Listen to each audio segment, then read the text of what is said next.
할렐루야. 예. 오늘따라 머리가 마음에 안 드네요. 마음에 안 드십니다.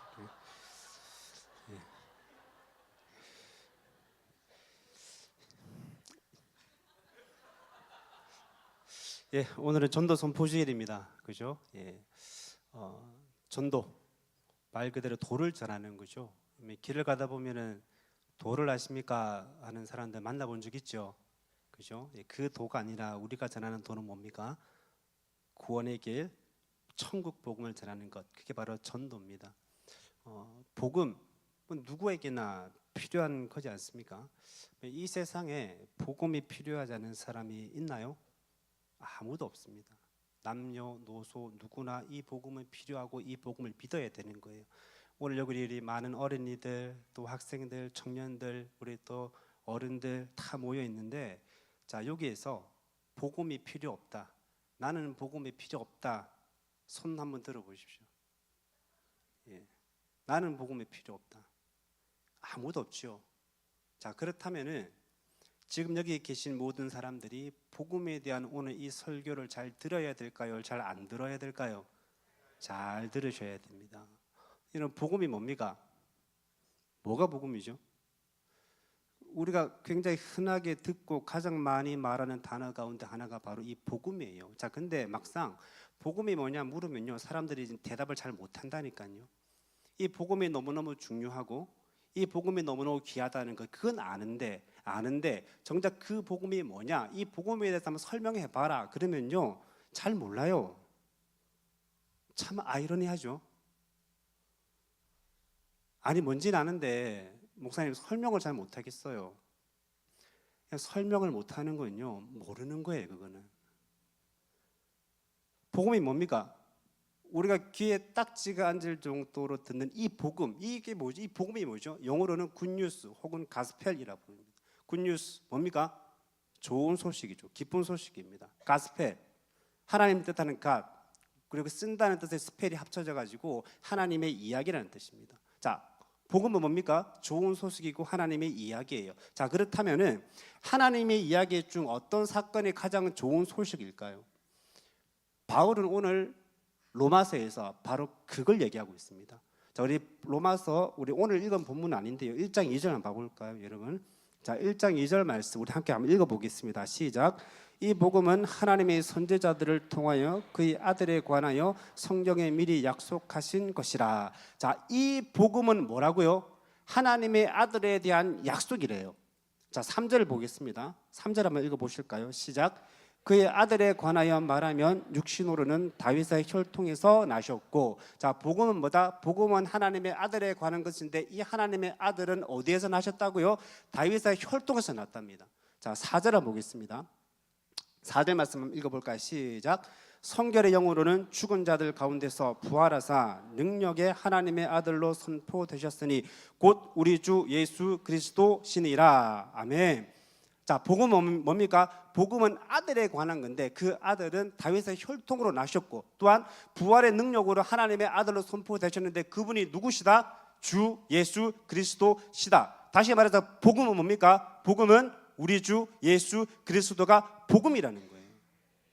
예수가 주님이시고 예수가 그리스도다, 이 선언, 이게 바로 복음이라는 겁니다. 여러분, 우리가 가장 흔하게 말하고 자주 들어서, 너무 자주 들어가지고 귀에 딱지가 앉을 정도지만 정작 우리가 이 복음의 진수, 진짜 복음이 뭐냐라고 말할 때 이걸 잘 모르고 살아가더라는 겁니다.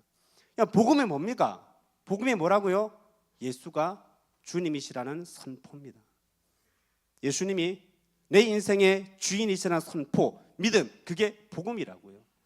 자, 여러분, 예수님이 주님이시라면 반대로 그 어떤 것도 우리의 주님이 될 수 없다는 말이지 않습니까?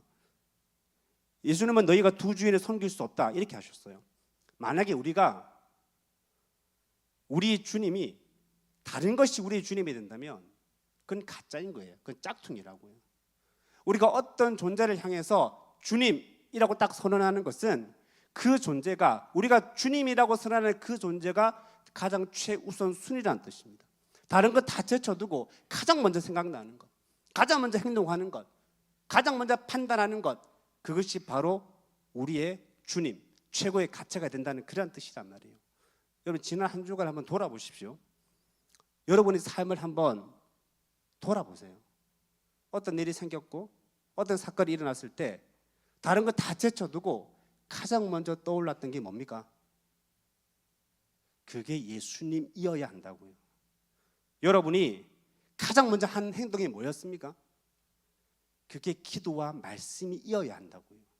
근데 그게 아니라면 나에게 어떤 일이 생겼는데 무슨 고민이 있었는데 문제가 생겼는데 가장 먼저 떠오르는 게 예수님이 아니고 우리가 가장 먼저 했던 행동이 기도와 말씀이 아니라면 그게 아니라면요 우리의 믿음은 뭡니까? 가짜라고요. 제가 전에 한번 말씀드렸지만 우리 집 아이들이 어렸을 때 뭔 일이 생기면 가장 먼저 누구 부른다 그랬습니까? 엄마 부른다 그랬죠. 배가 고파도 엄마, 배가 아파도 엄마, 기분이 좋아도 엄마, 기분이 나빠도 엄마, 무서워도 엄마, 힘들어도 엄마. 근데 저도 그래요. 배가 고파도 여보, 배가 아파도 여보, 기분이 안 좋아도 여보. 자, 근데 왜 엄마를 부를까요? 최우선 순위거든요. 자기들이 살아가는 이 세계에서 엄마가요 제일 많은 비중을 차지하거든요. 근데 우리 아이들도 이제 나이를 1살, 2살 먹어가면서 가장 많은 비중을 차지했던 엄마의 자리가 조금씩 줄어듭니다. 그리고 그 안에는요 다른 것들이 들어가요. 이제 고민이 생기고 모르는 게 있으면 엄마를 부르는 게 아니라 인터넷을 뒤지고 유튜브를 보고 GPT에게 물어봅니다. 우리에게 예수님은 어린아이들에게 엄마와 같은 존재가 되어야 돼요. 우리가 어떤 문제에 딱 부딪혔을 때 내 힘으로는 도저히 단 1cm도 움직일 수 없는 큰 어려움이 닥쳤을 때 가장 먼저 생각하고 가장 먼저 생각하는 해결책이 예수님이어야 될 줄 믿습니다. 그게 뭐 경제적인 문제든지 여러분 뭐 심리적인 문제든지 우울증이든 성적이든 뭐든 상관없이 손 쓸 수 없는 그 문제 앞에서 가장 먼저 생각나는 그분이 바로 예수님이 되시길 축복합니다. 근데요 아이들이 자라면서 엄마가 아닌 다른 것에 눈을 돌리는 것처럼 우리 또한 그렇다는 거예요. 예수님이 아니라 다른 것을 먼저 보고 다른 것을 먼저 찾잖아요. 여러분 스스로 한번 물어보십시오. 여러분 스스로에게 이 시간 한번 물어보세요. 여러분의 삶의 가장 우선순위는 뭡니까? 예수님이십니까? 예수님이 정말 여러분의 삶에, 여러분의 인생에, 여러분의 가정의 진짜 주인입니까? 여러분이 풀 수 없는 삶의 문제 앞에서 가장 먼저 생각나는 사람, 가장 먼저 생각나는 해결책이 예수님입니까? 만약에 우리가요 이 질문에 자신 있게 선뜻 대답하지 못한다면 과연 내가 복음을 믿고 있는가에 대해서 심각하게 생각해 봐야 됩니다. 내가 믿지 않는 복음, 내 삶에서 드러나지 않고 내 삶에서 사라지지 않는 그 복음이 어떻게 여러분 다른 사람들에게 전파될 수 있겠냐고요. 복음 전파 이전에 우리가 가장 먼저 생각해야 되는 것은 뭐냐? 복음 그 자체입니다. 내가 진짜 복음을 믿고 있는지 진지하게 물어봐야 하는 거예요. 자, 오늘 본문으로 돌아가 봅시다. 바울은 로마 교인들에게 너희에게 전할 복음이 있다 이렇게 말합니다. 15절 한번 보실까요? 우리 15절 말씀 한번 다 같이 읽어보겠습니다. 시작. 그러므로 나는 할 수 있는 대로 로마에 있는 너희에게도 복음 전하기를 원하노라.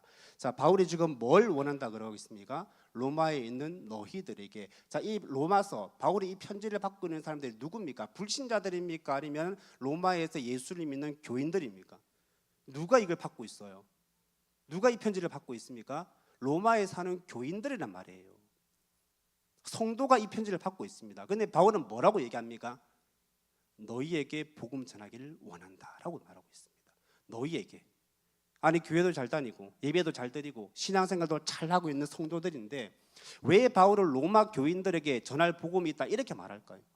그것은 진짜 복음을 가장 먼저 가장 확실하게 알아야 될 자들이 바로 성도들이기 때문이에요.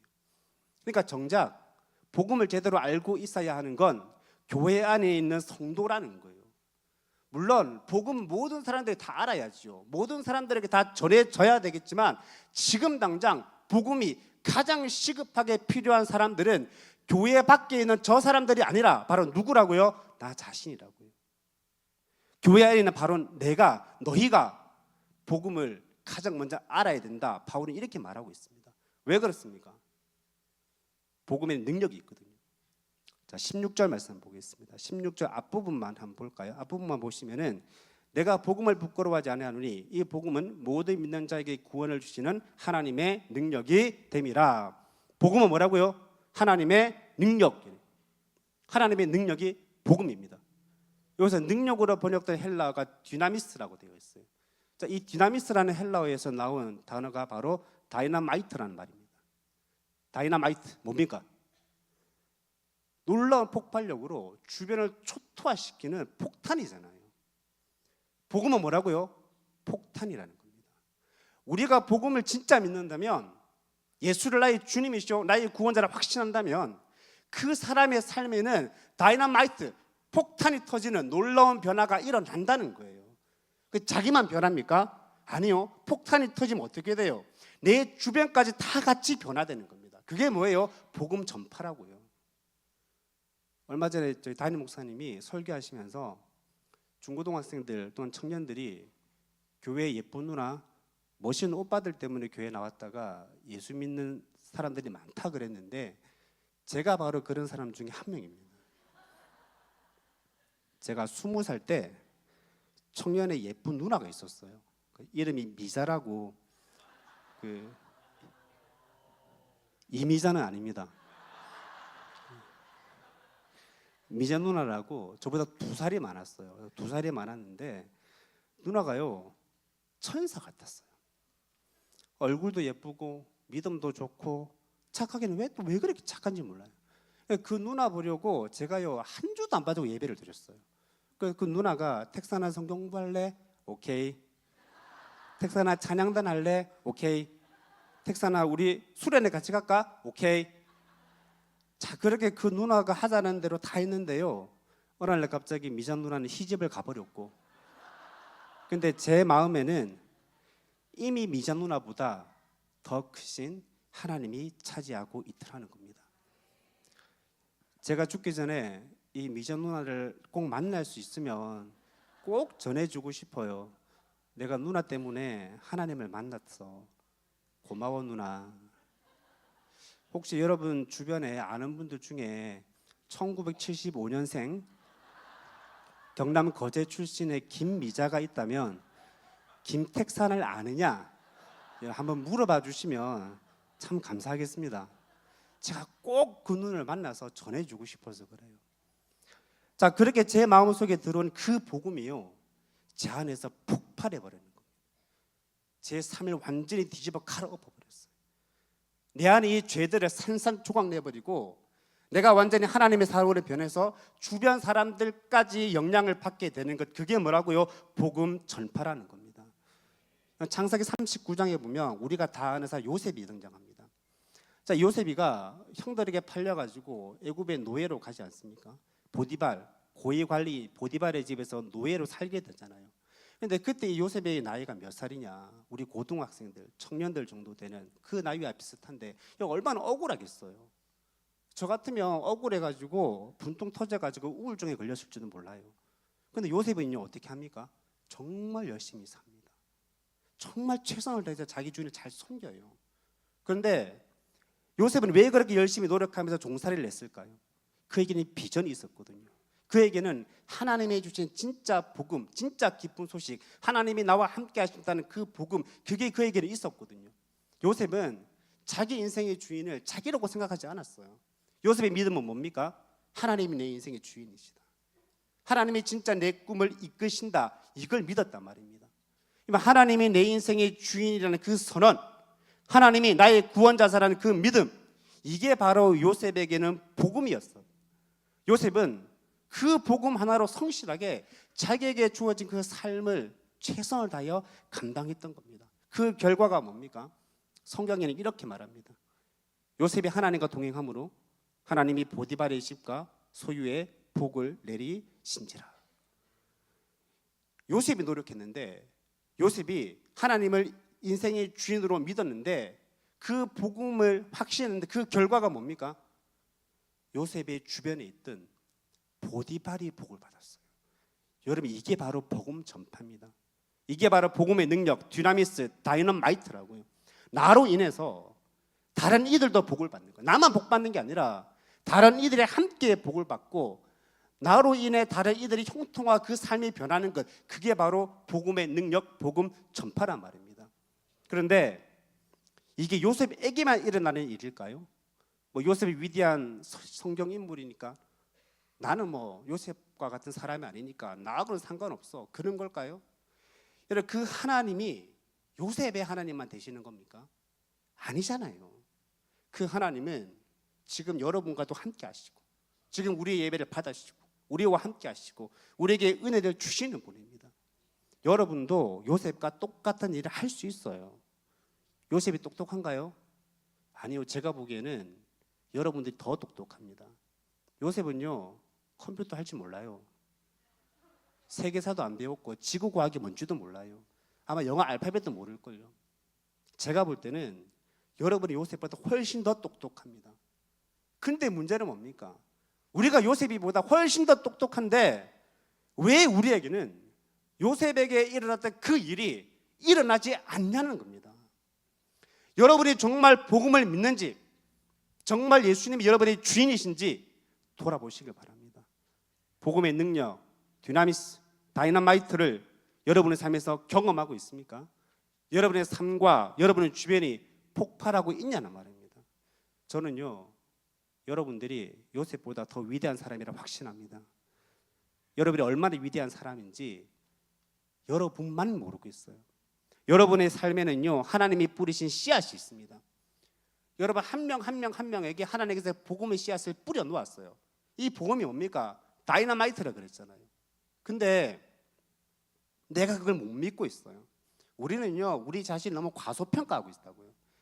내가 내 인생의 주인이 되면 복음은 폭발하지 않습니다. 내가 내 인생의 문제를 풀 수 있다고 생각하면 내 안에서 복음의 능력은 절대 나타나지 않아요.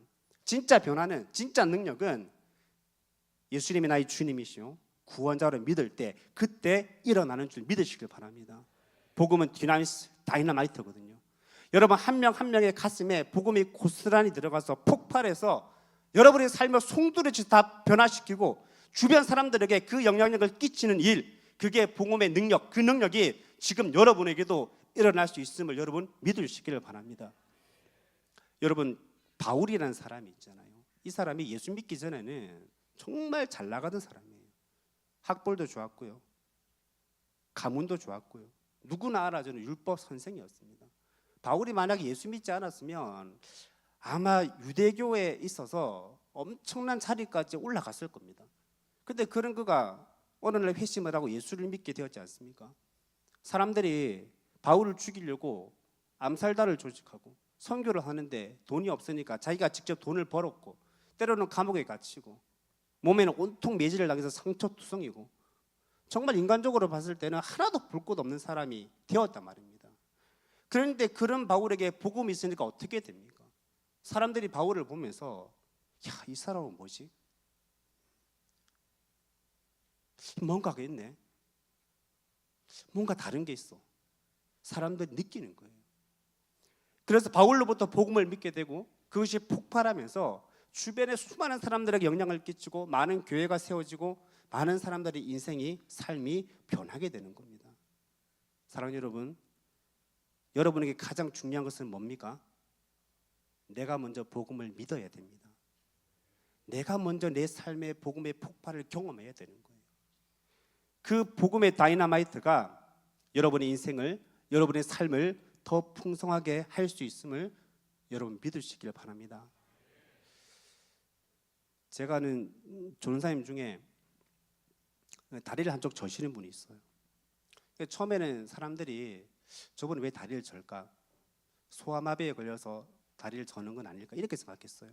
나중에 사연을 들어보니까 5살 때에 옆집 형이랑 불장난을 하다가 자기 다리에 불이 붙은 거예요. 5살짜리가 뭘 알겠어요. 주변에 어른도 없고 해가지고 이 다리가요, 화상을 크게 입었습니다.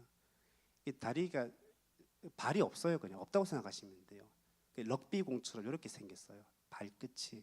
그래서 항상 이렇게 쩔뚝쩔뚝 거리면서 그렇게 다니시는데, 어쨌든 하나님의 은혜로 신학교에 입학을 하게 됩니다. 목사가 되기 위해 준비를 했는데, 근데 그 과정이요 순조롭지가 않았어요.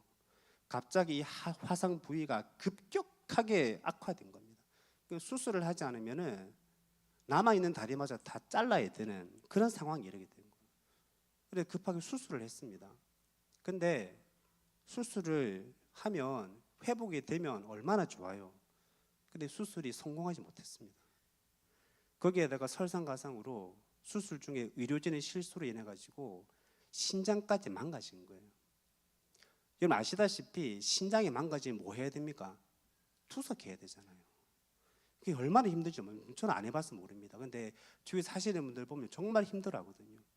다리는 제대로 낫지 못하고 신장까지 망가졌으니까 이 전도사님의 그 마음이요 절망이 얼마나 크겠습니까? 어떻게 그 말로 다 할 수 있겠어요? 근데 이 전도사님이 절망하지 않고요, 하나님께서 나를 이렇게 만드신 것은 분명히 하나님의 뜻이 있을 거다, 이렇게 마음을 먹고 기도원에 올라갔습니다. 그 기도원에 올라가가지고 매일같이 하나님께 죽자고 매달리는 거예요. 매일같이 기도하면서 눈물로 울면서 기도하면서 하나님께 매달렸어요. 근데 놀라운 일이 벌어집니다. 진짜요, 거짓말처럼 악화되었던 그 화상부에 괜찮아졌어요. 얼마나 감사한 일입니까? 이거 뭐 의학적으로 설명도 안 되는 거예요. 근데 화상부위는 괜찮아졌는데 한 가지 남겨두신 게 있어요. 그게 바로 신장입니다. 이 신장은 여전히 망가진 채로 있는 거예요. 이 전도사님이 그래도 하나님께서 다리를 낫게 해주셨으니까 다시 신학교로 돌아왔습니다. 여전히 다리를 절고 신장 투석으로 망가지고 검게 변한 그 얼굴을 보면서 한 가지 의문을 드는 거예요. 야, 저런 몸으로 어떻게 사역을 하시지? 과연 사역이 될까? 그냥 요양이나 잘 하시고 건강하게 잘 살 생각을 해야지, 저런 몸으로 사역을 하면 오히려 교회에 민폐를 끼치는 거 아닌가, 이런 생각을 하게 되는 거예요. 주변 사람들이. 더욱이 이 전도사님은 신장 투석을요 이틀에 한 번은 꼭 해야 된대요. 평소에는 몰라도 이 전도사님들은 보통 교육부서를 많이 맡기 때문에 수련회를 하잖아요. 또 수련회를 하면 어떻게 하지? 보통 수련회를 하면 2박 3일을 갑니다. 이번에 우리 중고 청년부도 2박 3일 가거든요. 2박 3일 가야 되는데 신장 투석은 이틀에 한 번씩 받아야 된대요. 조금 중간에 나와서 투석을 받아야 되잖아요. 투석을 한 번 받으면 6시간 받는다 그러더라고요. 6시간 정도 이틀에 한 번 나와서 투석을 받아야 되는데 2박 3일 수련을 하면 중간에 나와서 6시간 투석 받고 들어가야 된단 말입니다. 그럼 이 수련회가 제대로 진행이 될까요? 이 전도사님께 교회가 교육부서를 맡길 수 있겠습니까? 근데 이 전도사님 대답이 참 뜻밖이에요. 뭐라 그러냐면 수련회 기간 2박 3일 동안은 투석을 안 한대요. 그리고는 하시는 말씀이 아파도 그냥 견딥니다. 그러다 순교하죠. 그러다가 순교하지요. 장난스러운 대답이지만 실제 현실은 장난이 아니지 않습니까? 신장이 망가진 사람이 투석을 받지 못하면 어떻게 돼요? 노폐물이 쌓여가지고 진짜 죽을 수 있다고요. 더군다나 수련회를 하면 정말 온 힘을 다해서 하지 않습니까? 사역자들은 수련회를 한번 인도하면요 정말 온 힘과 나에게 있는 모든 에너지를 다 쏟아가지고 그 수련회에 다 온전히 다 쏟아붓는단 말입니다. 그 몸이 얼마나 힘든지 몰라요. 정말 죽을 수 있는 거예요. 이 전사님은. 사실 이 전사님은요 정말 죽을 각오로 수련회를 하고 사역을 하고 있었던 겁니다. 왜 이게 가능할까요? 왜 이런 일들이 가능할까요? 복음을 믿기 때문에 그렇습니다. 예수님이 내 인생의 주인이시고 내 사역의 주인이 예수님이시고 내가 하는 게 아니라 하나님이 하시고 예수 그리스도가 하신다는 그것을 믿기 때문에 그래요.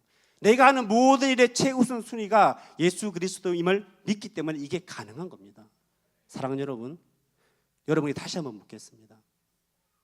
여러분 복음을 믿습니까? 예수님이 여러분에게 주인이십니까? 예수님 여러분의 인생의 주님이십니까? 그것을 믿는 것이 복음을 믿는 겁니다. 말씀을 마무리하겠습니다. 우리가 미자 누나 이야기를 한번 떠올려 봅시다. 제가 20살 때 그 누나가 좋아서 성경 공부하자, 수련회 가자, 찬양단 하자 했을 때 군말 없이 오케이 했던 것은 당시 제 삶의 우선순위가 그 누나였기 때문에 그렇습니다. 근데 신기한 건 그 누나를 따라다니다 보니까 어느새 제 마음 중심에 그 누나는 사라지고 누나보다 훨씬 더 크신 하나님이 자리 잡고 계시더라는 거예요. 복음 바로 이런 겁니다. 내가 정말 사랑하고 신뢰하는 대상이 내 삶의 주인이 되는 건 말이죠. 여러분 혹시 지금 여러분의 미자 누나는 누굽니까? 혹시 예수님보다 여러분이 먼저 생각나는 것, 그게 인터넷이나 유튜브나 혹은 당장 내 눈앞에 성적이나 돈이나 여러분의 마음을 온통 차지하고 있는 것은 혹시 그런 것 아닙니까? 어린아이가 모든 상황 속에서 엄마 하고 부르듯 우리의 모든 삶의 순간에 예수님을 가장 먼저 부를 수 있다면 그게 바로 복음을 믿는 삶인 줄 믿으시길 바랍니다. 요셉이 노예라는 기가 막힌 상황에서도 하나님을 주인으로 모셨을 때 그 주변의 복을 받았듯이 여러분이 오늘 이 복음을 진짜로 믿기 시작하면 여러분에게도 다이너마이트 같은 복음의 폭발적인 변화가 일어나게 될 줄 믿으시길 바랍니다. 나는 안 될 거야 스스로를 과소평가하지 마십시오. 여러분은 요셉보다 똑똑하고 하나님이 뿌리신 위대한 복음의 씨앗을 다 품고 있는 소중한 분들입니다. 여러분 이 한 주간 세상이라는 광야에 나아가서 그 세상이라는 광야에서 갈대처럼 흔들리지 마시고 내 안에 복음의 다이너마이트를 팡팡 터뜨리며 주변에 선한 영향을 끼치는 믿음의 성도, 우리 금산의 성도들이 다 되실 수 있기를 예수님 이름으로 축복합니다.